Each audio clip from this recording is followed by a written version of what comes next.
Dan setelah mimbar bebas saya dipanggil tuh ke ruangan Menwa. Diapain waktu itu?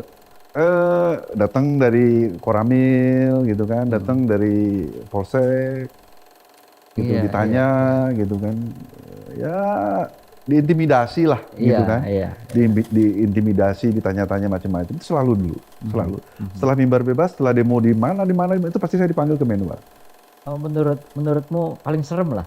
dulu. Mati, Bung, Oke. mati dulu. Pernah dapat ancaman nggak Beberapa kali ancaman langsung ada. dari? Entah ya dari siapa, Ah, cuman tiba-tiba lagi nongkrong di depan kampus, tiba-tiba ada orang datang gitu ya, kan, ya. melakukan intimidasi, jangan demo, Mhm, jangan mhm. demo dengan isu turunkan Soeharto, jangan demo turunkan harga Iya, BBM. iya. Itu Beberapa kali beberapa ya kali gitu. kita. Sehingga waktu itu sempat muncul.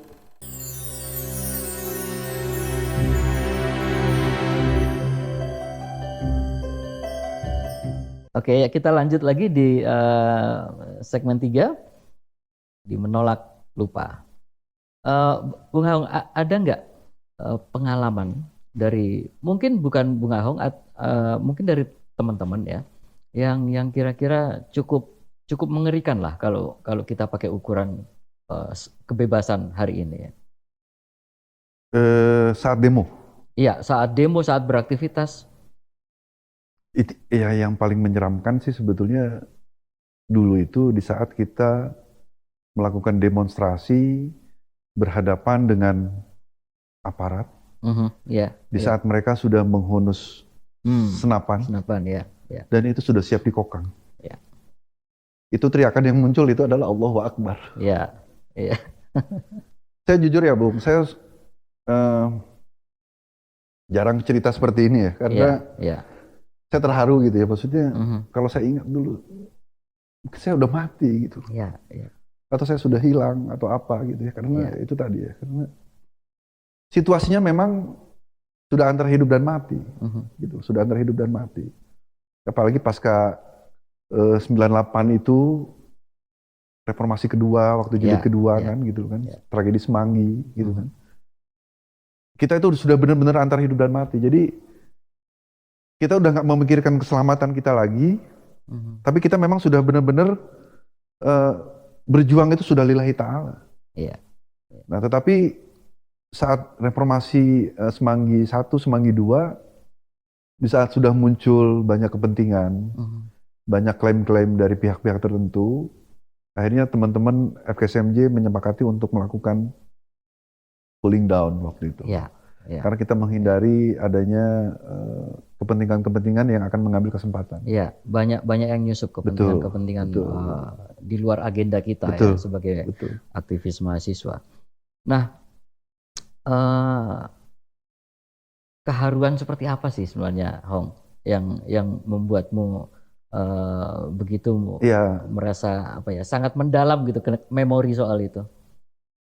ya mungkin pengalaman itu nggak bakal saya lupain seumur hidup ya, karena tidak semua orang merasakan hal seperti itu. Iya, iya, Di saat antara hidup dan mati, di saat kita berjuang, karena dulu gini, dulu tuh nggak ada satupun yang bisa menggerakkan mahasiswa mhm. Iya, iya, selain memang kepentingan rakyat.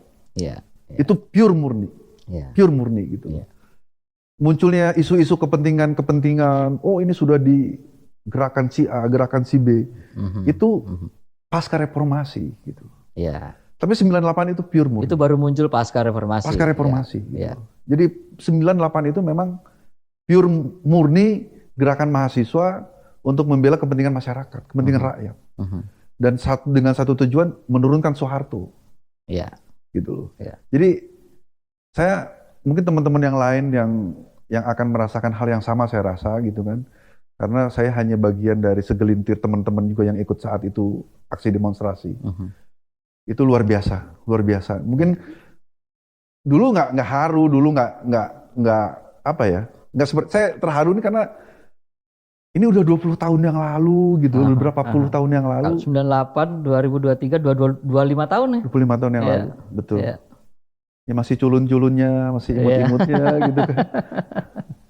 Nah, Aku dulu pernah ditanya begini, sama beberapa temen ya. Lu demo, lu mengambil semua risiko itu, lu dapat apa sih dari Ya, situ? Nah, aku ingin pertanyaan yang sama nih ke kamu nih. Emang lu dapat apa sih? nggak dapat apa-apa. Bisa begitu-begitu Nggak berani dapat ngambil apa-apa. resiko begitu? Eh, saya sekarang main di politik juga nggak. Mhm. Saat itu apalagi eh, boleh saya katakan zaman susah ya. Iya. Zaman susah gitu loh. Saya ingat betul dulu kalau makan di kampus itu warteg 5.000 kalau nggak salah. Mhm. 5.000 itu sudah sama pakai telur dadar, sayur asem, Aha, paket komplit lah itu udah ya lima udah ribu. paket komplit gitu loh. Kalau saya dulu dapat sesuatu, Iya. saya mungkin nggak makan di warteg dulu, Mhm. tapi sudah makan di tempat-tempat yang lebih elit Iya. gitu loh. Iya. Karena apa? Dulu karena saya merasa susah gitu ya, Mhm. nggak dapat apapun dari hasil dari demo-demo itu gitu kan. Saya kalau mau makan itu saya dulu nunggu temen yang udah kerja, Bung. Oh, Jadi iya, iya, saya dulu iya, kuliah iya. malam gitu Aha. kan. Jadi kalau saya mau makan malam itu, saya nungguin dulu temen yang sudah kerja, yang Mhm. kuliah malam Mhm. satu kelas, Iya. untuk saya minta, ajak saya makan dong. Aha. Itu sampai segitunya dulu, gitu. Sampai segitunya, karena saya memang nggak punya uang. Iya, iya. Dulu tuh dana dari kampus itu keluar di saat aksi massa sudah mulai masif, Mhm. baru pihak rektorat ikut membantu, mensupport Iya. untuk bis, untuk aqua, untuk makan gitu. Aha. Awal-awal reformasi itu kan nggak ada. Semua itu biaya sendiri gitu. Betul. Iya, Kadang sendiri kita untuk beli spanduk aja Hmm. kita patungan, Patungan, betul. beli cat aja kita Mhm. patungan Iya, gitu loh. iya. Aqua itu cukup 1 dus, Mhm. padahal jumlah orangnya sangat banyak gitu kan. Iya. Setelah pas saat kita demonstrasi itu kita teriak-teriak haus, Aha. kita mau beli minum itu kita Udah nggak punya habis. uang, kita nggak punya uang buat beli Iya, gitu. Kita nggak punya uang. iya, iya. Jadi ya secara materi saya nggak dapat apa-apa. Mhm. Tapi jujur ada kepuasan yang apa ya, yang tidak bisa saya ungkapkan dengan kata-kata Mhm. di saat anak-anak saya sekarang bisa bebas. Sudah menikmati apa yang Sudah kau menikmati, perjuangkan dulu betul. ya. Apakah mungkin itu hasil perjuangan saya dan teman-teman ribuan Iya, iya. mahasiswa lainnya atau bukan? Mhm. Tapi yang jelas anak saya sekarang sudah bebas, Iya. bebas berekspresi, Mhm. berani mengemukakan pendapat, gitu kan? Mhm. Berbeda dengan zaman saya dulu. Gitu. Ya, ya mungkin kita atau mungkin setiap orang tua selalu berpikir bahwa jangan sampai anak saya mengalami seperti apa Betul. yang saya alami dulu gitu kan? Ya, dan sekarang kalau bisa juga Iya, iya, iya. harus lebih baik ke depannya, Betul. gitu Betul. loh. Karena saya agak melihat situasi sekarang ini kan begitu sangat apa ya? Seolah-olah akan kembali lagi ke masa lalu ini. Nah itu yang Gitu. yang mau aku Ini elaborasi Bung Jojo juga mancing-mancing saya. kepadamu. Nah, jadi dulu ya salah satu ciri khas dari pemerintahan otoriter itu dia menggunakan semua instrumen negara untuk melakukan tekanan ya kepada masyarakat, menggunakan instrumen tentara, polisi, kemudian juga melibatkan birokrasi ya, dan juga mengkooptasi semua partai politik pada saat itu. Dan dulu kan partai politik cuma 2 sebenarnya, Ya. P3 sama PDI. Ya. Golkar bukan partai waktu itu Betul. kan.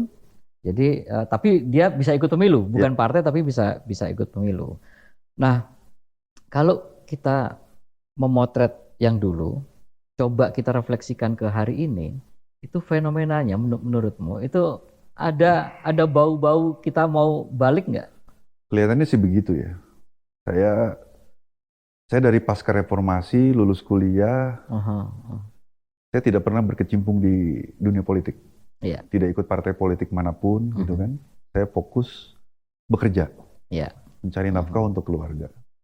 Saya hanya mengamati untuk diri sendiri, tidak untuk orang lain, tapi hanya paling untuk diskusi dengan keluarga, dengan anak, gitu Iya. kan. Iya.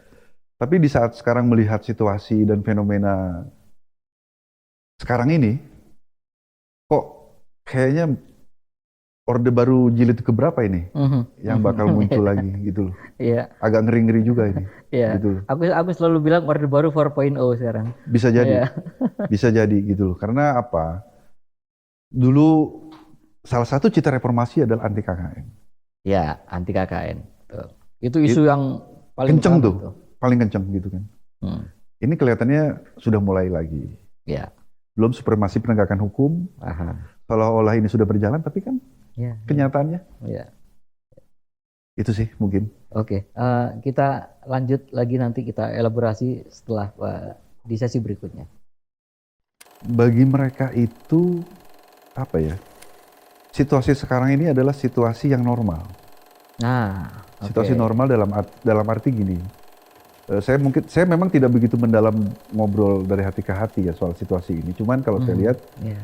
eh, adik-adik mahasiswa, masyarakat dan lain-lain sebagainya ini menganggap bahwa situasi KKN yang sekarang terjadi ini adalah masih dalam taraf bisa dimaklumi.